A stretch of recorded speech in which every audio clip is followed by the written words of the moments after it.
تھا حضرت سیدہ عائشہ صدیقہ رضی اللہ تعالی عنہا ارشاد فرماتی ہیں کہ شعبان کی 15ویں رات تھی، یعنی شب برات کی رات. فرماتی ہیں شعبان کی 15ویں رات تھی، میں نے اچانک نظر ڈالی تو حضور میرے بستر میں تھے. پھر میری نظر پڑی تو حضور نہیں تھے. میرے دل میں گمان آیا، خیال آیا کہ شاید کسی اور زوجہ کی طرف حضور کا میلان تباہ ہو گیا ہو، وہاں تشریف لے گئے ہوں. فرماتی میں اٹھی باہر گئی تو نبی کریم علیہ السلام جنت البقیع میں تھے، قریب ایک جگہ پہ حضور دعائیں مانگ رہے تھے. فرماتے میں گیا تو حضور فرمانے لگے ابو بکر کی بیٹی تو نے کیا گمان کیا کہ اللہ کا رسول تیری حق تلفی کرے گا؟ عرض کی حضور آپ مالک ہیں، کہیں اور جانا چاہیں تو میری طرف سے پابندی نہیں. کہتی ہے وہاں کھڑے کھڑے میرے رسول کریم نے بیان فرمایا، یہ ترمذی کے لفظ ہیں. حضور نے فرمایا عائشہ یہ شعبان کی 15ویں رات ہے، مدینے میں سب سے زیادہ بکریاں بنو کلب کا قبیلہ پالتا تھا. فرمایا آج کی رات بنو کلب کے قبیلے کی بکریوں کی تعداد کے مطابق اللہ میری امت کے لوگوں کی بخشش فرما دے گا. یہ وہ رات ہے. جناب عائشہ صدیقہ رضی اللہ تعالی عنہ نے بات رات کو سنی تنہائی میں نبی پاک سے، رات کو تنہائی میں حضور سے سنی. سویرے جناب عائشہ نے کل امت کو بتائی. اگر یہ بات اہمیت والی نہ ہوتی تو بی بی صاحبہ آگے روایت کرتی، یہ کتابوں میں آتی، یہ لوگوں کو بتاتی. حضرت عائشہ نے روایت کیا اور مولا علی شیر خدا نے تو کھل کے کہا، ابن ماجہ میں حضرت علی سے پیار کرنے والوں کے لیے الگ عنوان. مولا علی نے کھل کے فرمایا شعبان کی 15ویں رات کو رات عبادت کرنا اور سویرے روزہ رکھنا. حضرت علی کے لفظ بائی نہیں سیاستہ میں، رات کو روز عبادت کرنا، دن کو روزہ رکھنا. ویسے تو رب کریم ہر روز تہجد کے وقت پہلے آسمان پر نزول اجلال فرماتا ہے اور لوگوں کو فرماتا ہے کوئی بخشش مانگنے والا؟ اور فرمایا ہر روز تہجد کے وقت یہ اعلان ہوتا ہے، پر شب برات کو نا شروع رات سے یہ اعلان شروع ہو جاتا ہے. ادھر دیکھو میری طرف، مغرب سے اعلان شروع ہو جائے گا. اللہ کرے آپ کو سمجھ آئے، اللہ کرے آپ کو. اور بھائی یہاں باہر لوٹ سیل لگ جائے، یہاں ابھی سیل لگ جائے، 5000 والا جوڑا 1500 میں تو رش ختم ہوگا. اور بھائی اگر یہ لگ جائے، چلو یہ تو دور کی بات ہے نا، ہم تو لنگر والے لوگ ہیں. اگر لنگر کا اعلان ہو جائے کہ بڑا تگڑا ہے، بڑا تگڑا، ہمارے ہاں تو شادی کی روٹی کھلتی ہے تو لوگ آخری روٹی سمجھ کے کھاتے ہیں کہ شاید اللہ ماشاءاللہ یہ آخری ہے، اس کے بعد نہ ملے گی. جب اعلان ہوتا ہے اور دعوت ہوتی ہے کہ کھلا ہے جی کھاؤ، کیا حشر ہوتا ہے، کیا انداز ہے. مولا علی شیر خدا حدیث روایت کرتے ہیں، رنگ کیا ہے. فرمایا باقی راتوں میں نا تھوڑا سا پیکج ہوتا ہے، تھوڑا سا آخری حصے میں رات کے شب برات کو نا رات چڑھتے ہی اللہ پہلے آسمان پر جو اس کی شان کے لائق ہے نزول جلال فرماتا ہے اور پہلا جملہ یہ فرماتا ہے کوئی معافی مانگنے والا؟ اللہ کرے آپ کو سمجھ آئے. یعنی معافی دینے والا کہہ رہا ہے چلو آؤ ادھر آؤ ذرا معافی مانگو، میں معاف کرنے آیا ہوں. مانگو معافی. ہے کوئی معافی مانگنے والا؟ معاف کر دیں گے. اور آپ فرماتے ہیں ہے کوئی رزق مانگنے والا؟ وہ جو بڑی درخواستیں دیتے پھرتے ہیں نا مختلف اداروں میں، وہ ایک درخواست نا کل شب برات والی رات بھی دیں. اللہ کرے آپ کو سمجھ آئے. وہ جو کہتے ہیں نا بڑی بڑی کمپنیوں میں نے اپلیکیشن جمع کرائی ہے تو کہیں کام نہیں بن رہا تو نسخہ دے رہا ہوں، ایک اپلیکیشن کل رات بھی جمع کراؤ انشاءاللہ کام بن جائے گا. اور میں نہیں کہہ رہا، مولا علی شیر خدا فرما رہے ہیں، اور وہ خود نہیں فرما رہے، وہ نبی پاک کا فرمان نقل کر رہے ہیں، اور وہ رسول اللہ صلی اللہ علیہ وسلم کی بات نہیں بیان کر رہے. وہ کہتے ہیں رب فرماتا ہے کوئی روزی مانگنے والا؟ سارے سیٹھوں نوابوں جاگیرداروں کے پاس جا کے تھک گئے ہو، ایک دن میرے کہنے پر، ایک رات، ایک دیہڑی ذرا شب برات والی لگا کے تو دیکھو. پر شرط یہ ہے کہ یقین کامل ہو، ارادہ یہ، مطلب اللہ معاف کرے آپ نے ناراض نہیں ہونا، لیکن وہ ماحول اس طرح کا ہے کہ شب برات کو ایک دو ساتھی کو کہا رات کو عبادت کر کہتے جی وہ تو ٹھیک ہے پر سویرے چھٹی نہیں، کام کرنا ہے. یعنی رب کہہ رہا ہے کہ تو آ جا شب برات کی رات، جو مانگے گا وہ تجھے. لیکن یہ ادھر نہیں توجہ کر رہا، یہ کہتا ہے سویرے 10 بجے دکان نہ کھلی تو مشکل ہو جائے گی، دفتر نہ گیا تو حالات. آپ دیکھیں ذرا، اب جب یقین اس طرح کا ہو تو پھر تو بھائی ساری زندگی اداروں میں درخواستیں دینی ہیں. پھر آپ جیسا آپ کا مزاج ہوگا، اللہ تعالیٰ تو بندے کے گمان کے قریب ہے. تو میرے رسول پاک علیہ السلام نے ہمیں یہ میسج دیا، پیغام دیا، فرمایا اس رات جو اولاد مانگے گا رب اسے بھی عطا فرمائے گا، اس رات جو اللہ سے بخشش مانگے گا اللہ اسے بھی دے گا، اس رات جو رب کریم سے عزت مانگے گا اللہ اسے بھی عطا کرے گا۔ شارحین نے لکھا اس رات جو رب سے پردہ پوشی مانگے گا اللہ اسے پردہ پوشی بھی عطا کرے گا، جو جنت کا سوالی ہوگا رب اپنے فضل سے عطا فرمائے گا۔ کوشش فرمائیں، کوشش فرمائیں۔ 10 محرم کو ہمارے ہاں لوگ جاتے ہیں قبرستان، وہ کسی حدیث سے ثابت نہیں، میں منع نہیں کر رہا، جائیں 9 محرم کو جائیں، 10 کو جائیں، 11 کو جائیں، 8 کو جائیں، سفر میں جائیں، ربیع الاول میں جائیں، قبرستان میں جب بھی جائیں، منع نہیں ہے، لیکن شب برات والی رات تو خود رسول کریم گئے ہیں نا قبرستان۔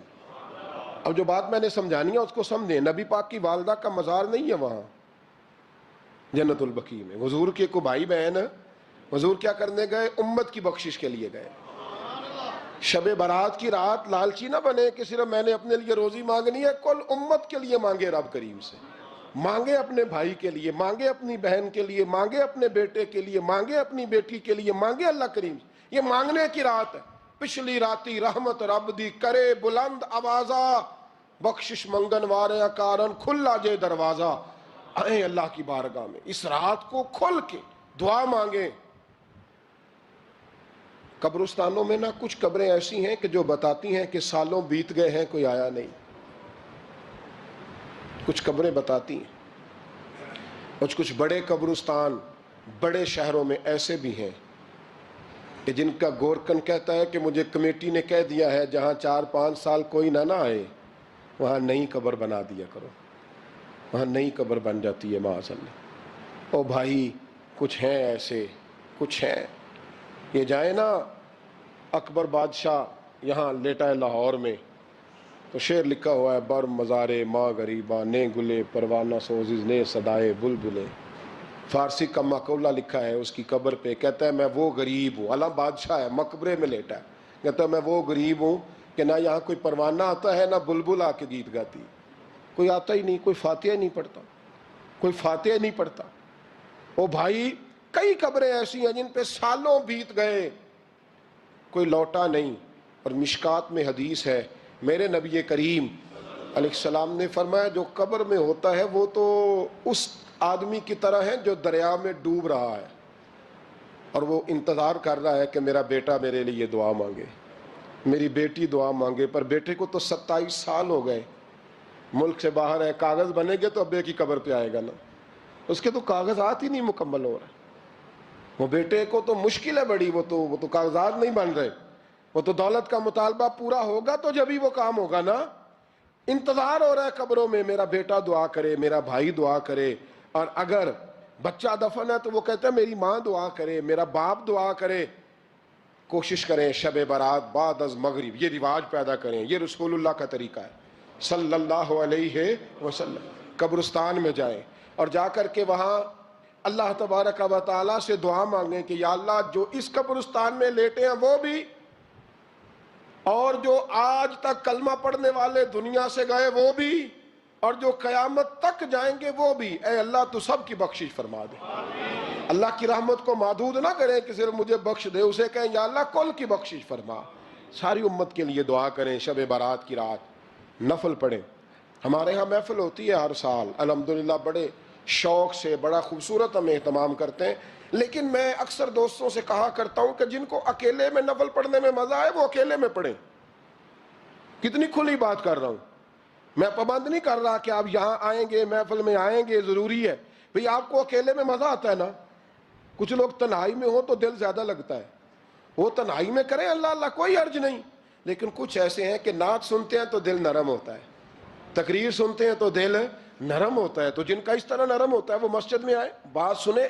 کچھ کو سب کے بیچ بیٹھ کے رونا آتا ہے، حضرت سعدی شرازی فرمایا کرتے تھے کچھ لوگوں کے آنسو مجھے رلا جاتے ہیں، فرماتے ہیں کچھ کی آنکھیں دیکھ کے رو پڑتا ہوں، لہذا میں جب بھی ذکر کرتا ہوں محفلوں میں بیٹھ کے کرتا ہوں، تنہائیوں میں مجھ سے نہیں ہوتا، تو جس سے نہیں ہوتا وہ آئے نا، مسجد میں آئے، رات عبادت کریں، کل مغرب سے پہلے کام سمیٹ لیں سارے، اور مغرب کے بعد یہ رات شروع ہوگی، مغرب کے بعد ایک چھٹی کر لو اللہ رسول کے لیے، کر لیں گے انشاءاللہ تعالی ایک چھٹی، اور توبہ کی رات ہے، یہ توبہ کرنی ہے۔ توبہ کس کو کہتے ہیں؟ توبہ کا معنی ہے پچھلے گناہ پر پچھتانا،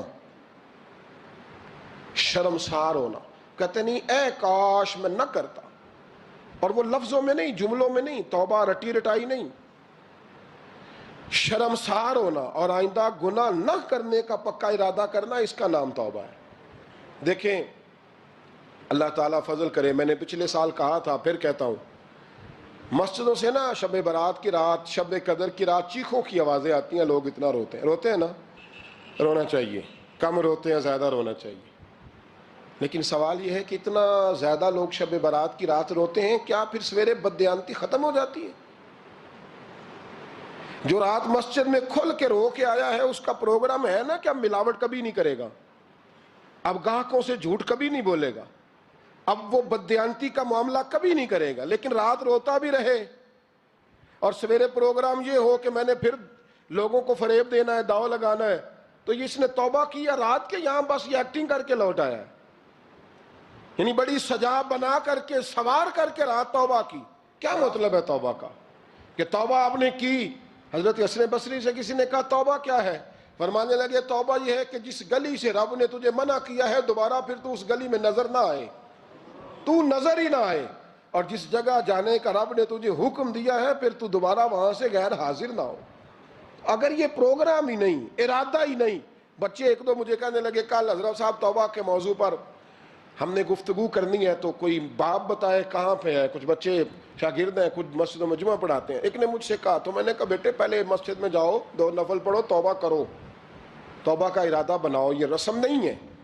وہ نعت خواں بھی تو توبہ کر لینا جو شب برات کے دن لوگوں کو توبہ کرانے آیا ہے اور 25,000 کا سودا کر کے آیا ہے، تو آج اس کام سے تو توبہ کرنا، یہ نوٹ پھکوانے سے تو توبہ کرنا، یہ رسم ہے؟